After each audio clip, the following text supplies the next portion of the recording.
It is no longer a matter of if, it has now happened. The United States and Israel have kicked off a joint operation against Iran. Now, in the early hours of February 28th, the United States initiated Operation Epic Fury, which was to go after Iran. Now, this is a dynamic situation. Obviously, it's unfolding and it's going to continue to unfold and develop over the next couple days, next couple weeks, which we'll dive into. But today we're going to take a look and see where we're at and what we know thus far. So first, I like to start with the president and his remarks. Now, I'll just play the beginning of this. We'll save the full piece into the end of the video. I'll put all 8 minutes there and we can dissect it there. But let's just hear the opening remarks. A short time ago, the United States military began major combat operations in Iran. Our objective is to defend the American people by eliminating imminent threats from the Iranian regime, a vicious group of very hard, terrible people. Its menacing activities directly endanger the United States, our troops, our bases overseas, and our allies throughout the world. For 47 years, the Iranian regime has chanted death to America and waged an unending campaign of bloodshed and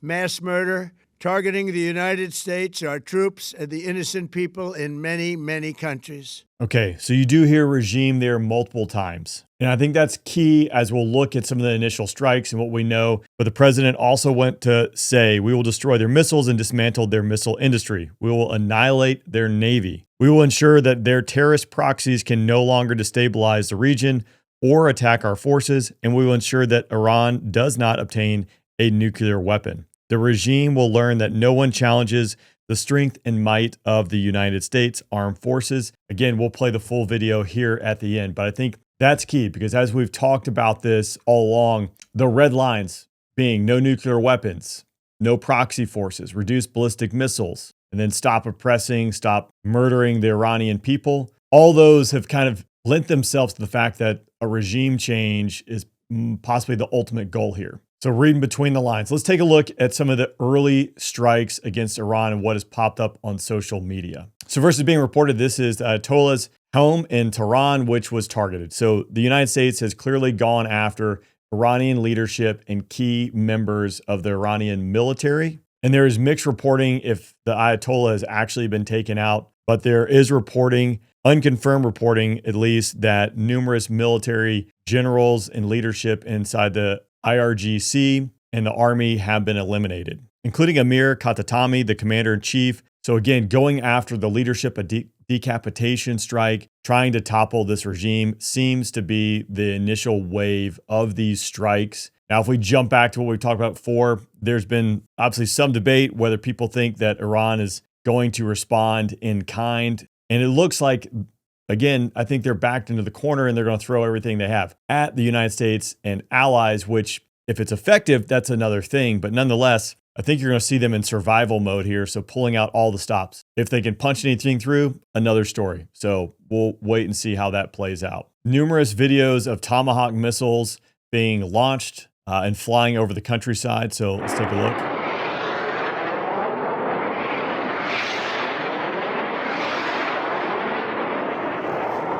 So it appears a lot of the initial strikes are standoff munitions, such as the Tomahawk missile that has been launched by the United States, again, going after these various targets. Another video here. You can see the Tomahawk missiles off there in the distance.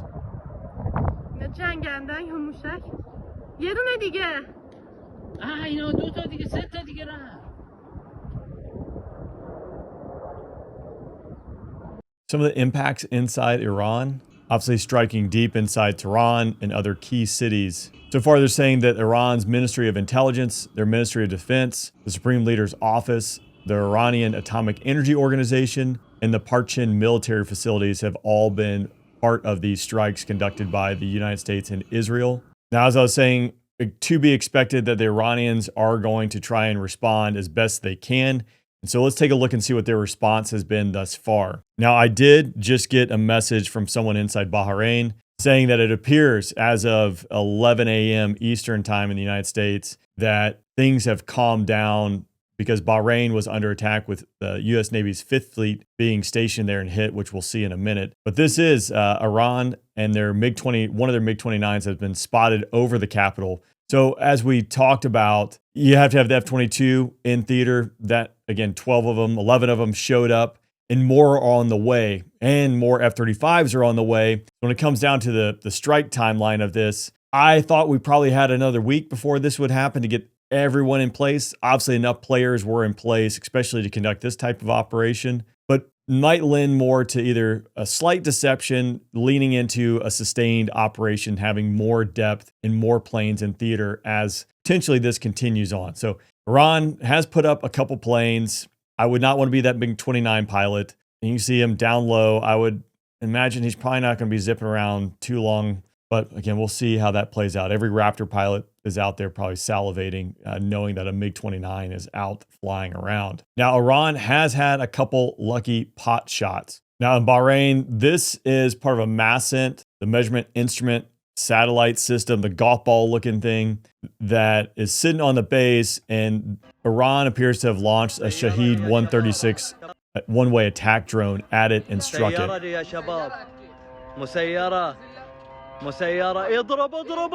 All right, so obviously you can see the MASCENT radome. And that's what's being reported. I'm not a MASCENT person, but the measurements intelligence collection. So you can imagine it's capturing a lot of beeps and squeaks. Clearly with Google Earth and all sorts of stuff, pretty easy for them to get a GPS coordinate off that to launch this. And again, you can see that Delta Wing Shahed drone right there.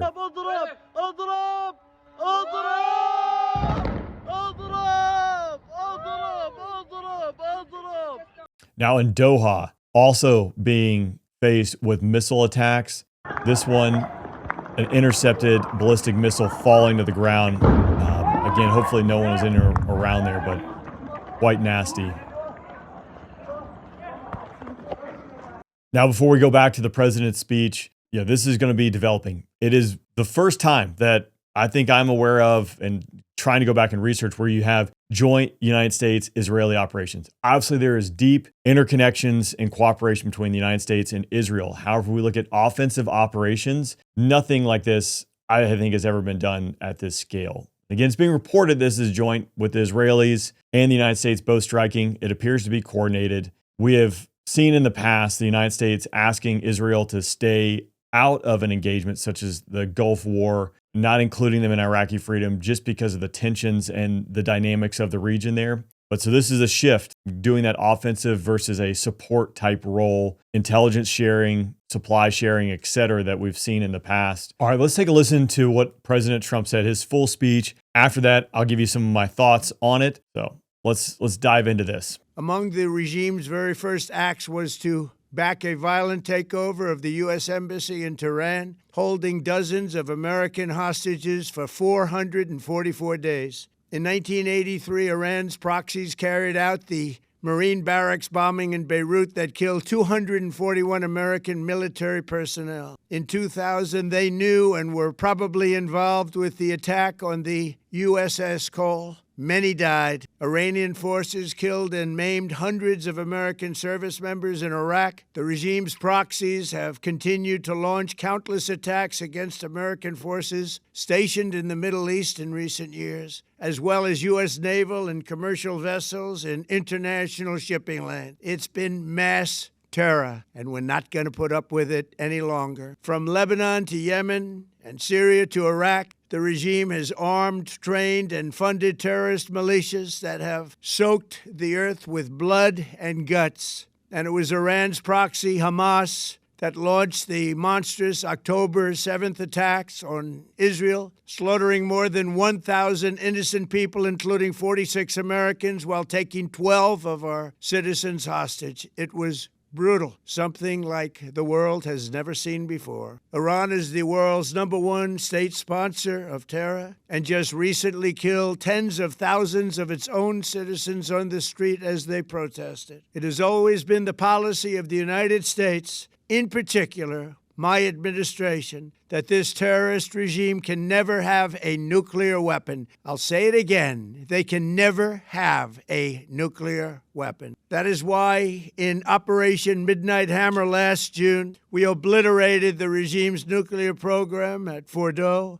Natanz, and Isfahan. After that attack, we warned them never to resume their malicious pursuit of nuclear weapons, and we sought repeatedly to make a deal. We tried. They wanted to do it. They didn't want to do it. Again, they wanted to do it. They didn't want to do it. They didn't know what was happening. They just wanted to practice evil. But Iran refused, just as it has for decades and decades. They've rejected every opportunity to renounce their nuclear ambitions, and we can't take it anymore. Instead, they attempted to rebuild their nuclear program and to continue developing long-range missiles that can now threaten our very good friends and allies in Europe, our troops stationed overseas, and could soon reach the American homeland. Just imagine how emboldened this regime would be if they ever had and actually were armed with nuclear weapons as a means to deliver their message. For these reasons, the United States military is undertaking a massive and ongoing operation to prevent this very wicked, radical dictatorship from threatening America and our core national security interests. We are going to destroy their missiles and raise their missile industry to the ground. It will be totally, again, obliterated. We're going to annihilate their Navy. We're going to ensure that the region's terrorist proxies can no longer destabilize the region or the world and attack our forces and no longer use their IEDs or roadside bombs, as they are sometimes called, to so gravely wound and kill thousands and thousands of people, including many Americans. And we will ensure that Iran does not obtain a nuclear weapon. It's a very simple message. They will never have a nuclear weapon. This regime will soon learn that no one should challenge the strength and might of the United States Armed Forces. I built and rebuilt our military in my first administration, and there is no military on earth even close to its power, strength, or sophistication. My administration has taken every possible step to minimize the risk to U.S. personnel in the region. Even so, and I do not make this statement lightly, the Iranian regime seeks to kill. The lives of courageous American heroes may be lost, and we may have casualties. That often happens in war. But we're doing this not for now. We're doing this for the future, and it is a noble mission. We pray for every service member as they selflessly risk their lives to ensure that Americans and our children will never be threatened by a nuclear-armed Iran. We ask God to protect all of our heroes in harm's way, and we trust that, with His help, the men and women of the armed forces will prevail. We have the greatest in the world, and they will prevail. To the members of the Islamic Revolutionary Guard, the armed forces, and all of the police, I say tonight that you must lay down your weapons and have complete immunity, or, in the alternative, face certain death. So, lay down your arm, you will be treated fairly with total immunity, or you will face certain death. Finally, to the great, proud people of Iran, I say tonight that the hour of your freedom is at hand. Stay sheltered. Don't leave your home. It's very dangerous outside. Bombs will be dropping everywhere. When we are finished, take over your government. It will be yours to take. This will be probably your only chance for generations. For many years, you have asked for America's help, but you never got it. No president was willing to do what I am willing to do tonight. Now you have a president who is giving you what you want. So let's see how you respond. America is backing you with overwhelming strength and devastating force. Now is the time to seize control of your destiny and to unleash the prosperous and glorious future that is close within your reach. This is the moment for action. Do not let it pass. May God bless the brave men and women of America's armed forces. May God bless the United States of America. May God bless you all. Thank you. All right, hearing the president speak there. Again, I think it leans more towards a regime change, putting it towards the Iranian people that, hey, we've put these things in motion. Now is your time to rise up. Telling the IRGC to put down your arms, telling the police to put down your arms, and you get full immunity, because that's the piece here. Air power alone doesn't do a regime change. I don't think. You have to have boots on the ground or some other variable, the people rising up and taking over the government in order to make this happen. Obviously, this is not going to be a one and done. The president even alluded to that this is going to be continued operations for quite some time. Stay inside. Bombs will be falling as they go after and remove Iran's ability, their nuclear capability, their ballistic missile capability. How they solve the proxy piece, not quite sure. This one, again, is going to be a big challenge set. That's all for today. If you like this type of content, make sure you like and subscribe, hit the notification bell, all the things that people say, and you might enjoy our newsletter, which is absolutely free, and that's linked down below. And I'll see you next time.